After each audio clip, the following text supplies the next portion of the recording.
नमस्कार साथियों, हिंदी स्टेनो बढ़ोत वाले चैनल में आपका हार्दिक स्वागत है।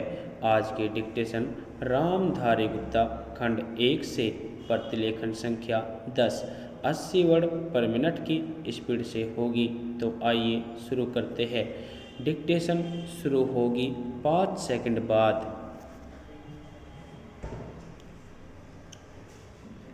स्टार्ट। सभापति महोदय, आज हमारे देश में जो ऊपर से लेकर नीचे तक शिक्षा दी जा रही है, उसमें व्यवस्था ही एक कारण है, जिसकी वजह से शिक्षा का स्तर गिरता जा रहा है।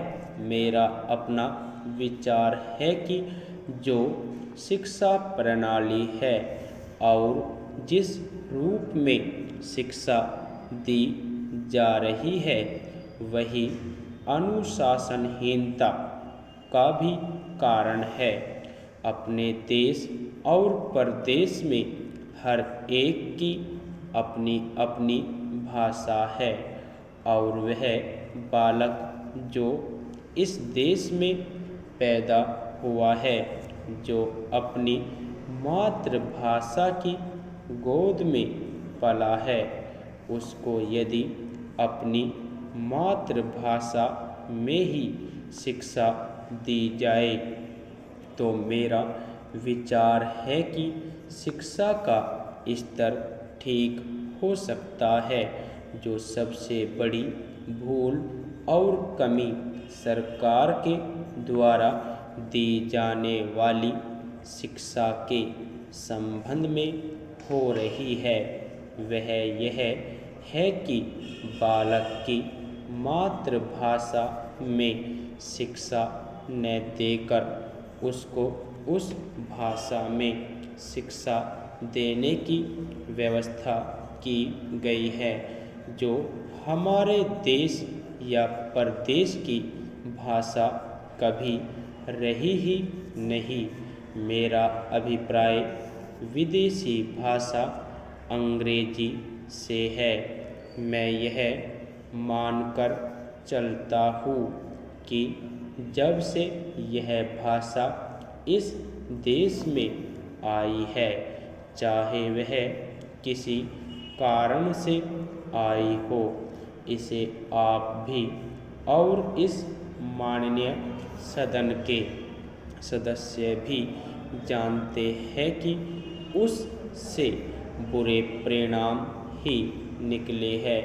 कोई भलाई नहीं हुई है।